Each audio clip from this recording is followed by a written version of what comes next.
Whenever you hold back, you're never going to play your best. There has to be an element of fight and grit. Try and execute everything that you train. Stay true to yourself. Get better.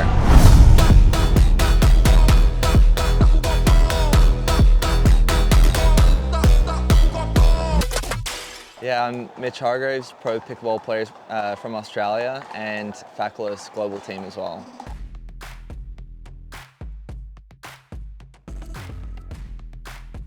So I think it all started because I grew up in Hawaii. I developed some friends over there that got into it, and when I was living in Australia, they said that I should pick up the sport because I play tennis, and they kind of got me into it, and from then on I was hooked. Tried to bring it back to Australia when barely anybody was playing.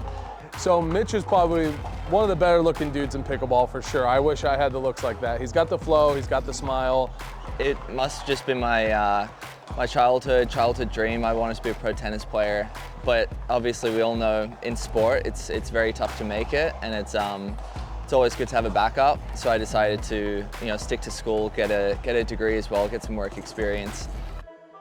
COVID hit and all of the pickleball venues in Australia were closed. So I finished my degree, ended up just getting a full-time job and just working in a project management team. So the turning point for me was when I kind of got sick during my full-time job in construction, and I just knew I needed a lifestyle change because I value my health and fitness and everything.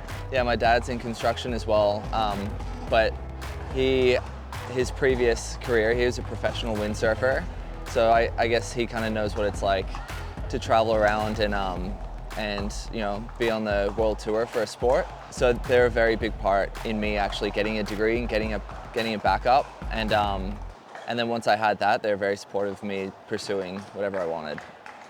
But he's a surfer dude, he's super chill. I think when he's not on the pickleball court, I think he's just dreaming about going out in there and surfing. Mitch could have a whole different life besides professional pickleball, but Mitch himself, absolute goofball. He'll throw himself in the fire. He's been to India multiple times, so for him, I know he's willing to go and see different places. But he's always he's just a great time, easy to get along with. You can't ask for someone better to work for. Mitch vẫn là top vận động viên mà chị yêu thích nhất trong đội tính đến thời điểm này. Bạn ấy quá nice, bạn ấy quá chuyên nghiệp, bạn ấy biết là bạn ấy được giúp đỡ, được hỗ trợ như thế nào, bạn ấy cũng luôn cố gắng để support lại trong khả năng có thể. Bạn ấy trân trọng cái mà mình mang lại cho bạn ấy. And it wasn't until like maybe a year after playing pickleball kind of, semi full-time, I just decided to find some casual work, and that was working in the movie industry. It was a job to be a body double for an actor in a movie. I was juggling the two. I was working on a movie set full-time, and then also trying to play pickleball when I could, playing some events in Australia. And it wasn't until after I finished my job on the movie, that went for about 3 to 4 months, I heard of some people going to the US and playing over there. So I thought if I was doing well in Australia, I could try my luck over in the US. They're actually playing full-time over there, so it kind of opened my eyes to how pickleball could be a career. My first ever PPA event, I played in, I think it was Red Rock, Utah. I entered the singles and I ended up qualifying, beat 2 really good players in qualifiers. And then because I was the lowest rated qualifier, I had to play the #1 seed in the event, who was Federico Staksrud. I believe he's still #1 in the world right now, so he's a really good player. He ended up beating me, but it was a real eye-opening experience. When I started the sport, I went for like a whole year without losing a single, so I kind of started off winning, so anything other than winning for me, it doesn't really sit well. It doesn't feel great. You can never always win.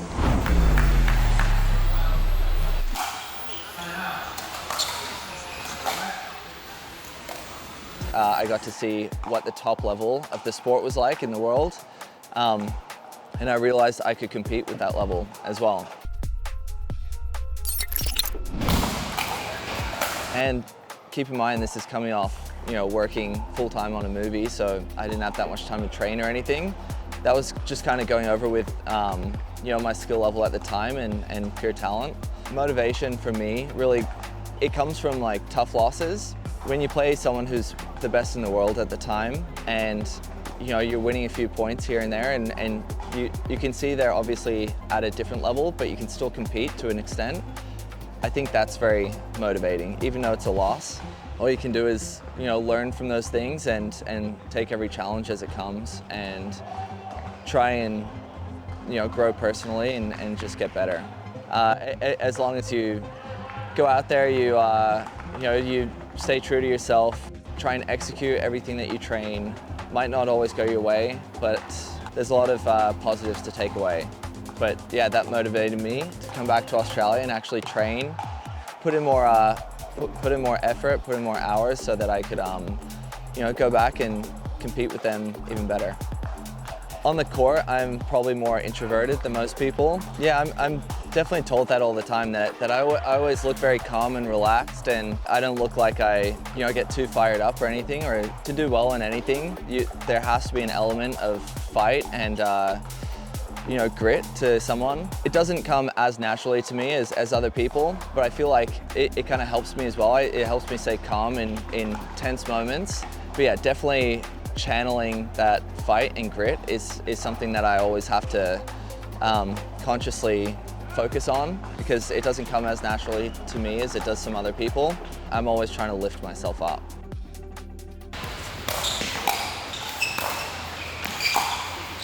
All the time, I talk to myself. I try and keep it all positive. I try and focus just on the present as well. So there's no point in focusing on, what happened in the last point, or like what's going to happen if I win this game, what's going to happen if I lose. Like, I try and block all of that out and just really try and bring myself to the present. And what I find helps is right now, at this point. Well, our plan was to make the best Australian shine in the marketplace. How can we get him to become bigger than just being on the shores in Australia? And really our focus has been, we want to get our athletes involved in Asia.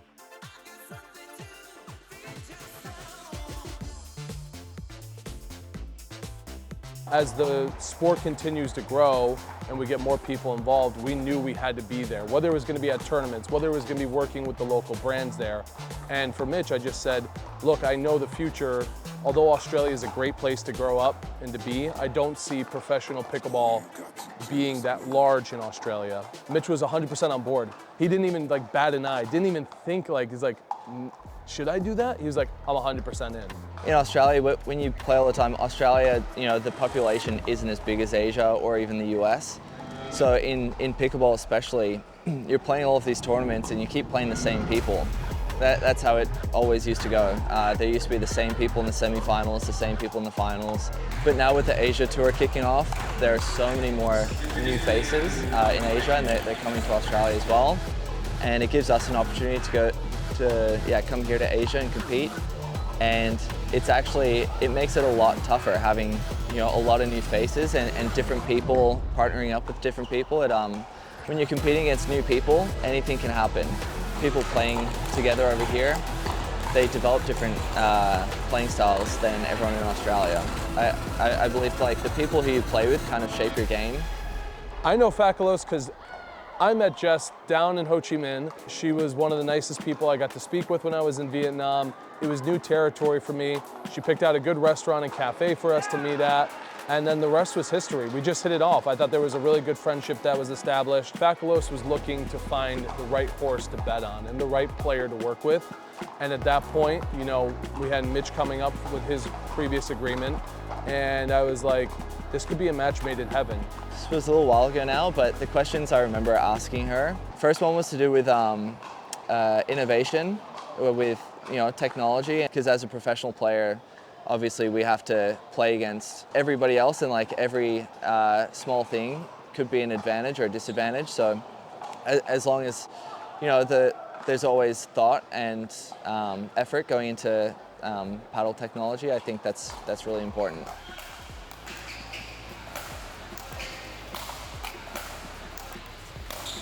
Second question was kind of as a player, who would I communicate with? Because being with a American paddle company before, I would never really talk to the top person because they're so busy doing everything else.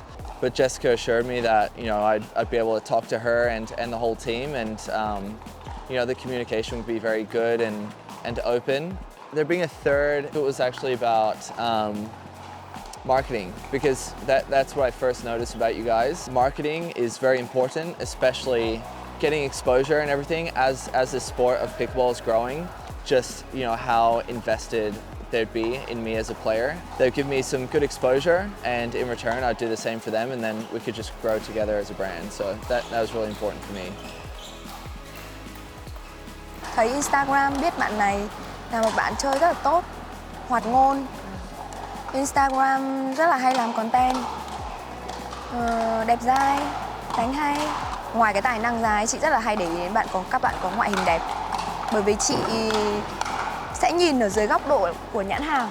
Chị ký với Mitch khi mà chị còn chưa gặp Mitch ở ngoài đời. Thời điểm đấy mình rất là mới. Mà tìm những cái vận động viên top quốc tế ở những cái giai đoạn mình rất là mới, thì có thể nói rằng là từ phía góc độ các vận động viên thì đấy cũng là một cái gì đấy khá là risky. Faculos was a very new company.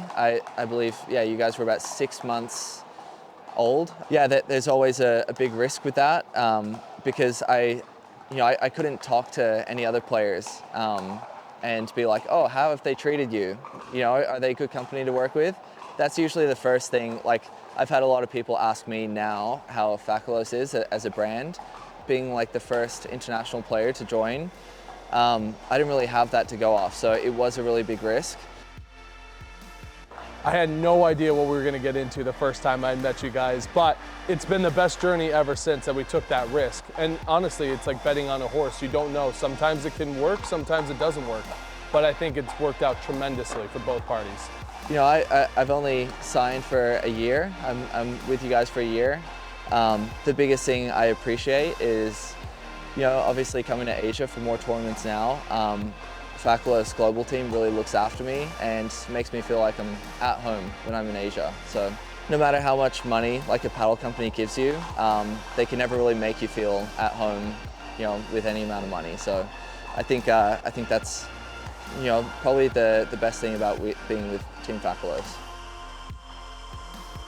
My goals for this year are obviously to keep playing the PPA Australia tour. I want to try and finish that tour as the #1 Australian. That goes off overall rankings, including your 2 best events from each tournament.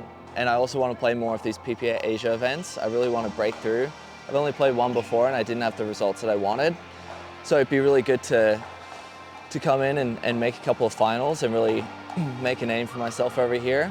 And then there's one tournament in the US that I want to play as well. I haven't had to go back to the US too often because it's incredible over here. Like, Asia's taking off. You know, there's so many good players, like great tournaments at the moment, and it's a lot closer than the US for me. But yeah, there is that one tournament in the US that I want to play. I think it's called PPA Worlds, where they actually encourage international players to come over and play against the US players. So that would be great to go over there and test my level against all the US players again. But yeah, that's it. Mainly focus on Australia, break into Asia, and go back for one event in the US.